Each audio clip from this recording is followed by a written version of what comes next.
આગળ વાત કરીએ તો રાજ્યભરમાં ઠંડીનો ચમકારો યથાવત છે। પવનની દિશામાં ફેરફાર થતા ઠંડીનો અહેસાસ થઈ રહ્યો છે। 2 દિવસ બાદ પૂર્વ તરફ પવન ફૂંકાતા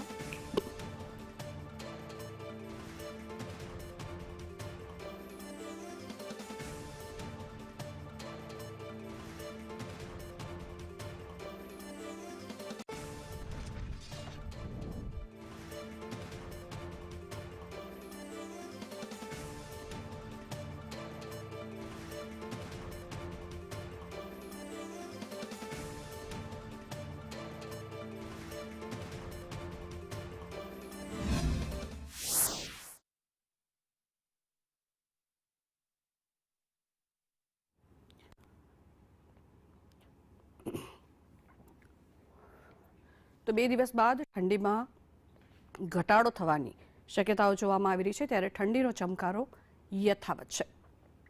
અનેક શહેરોના તાપમાનની માહિતી આપને આપીએ।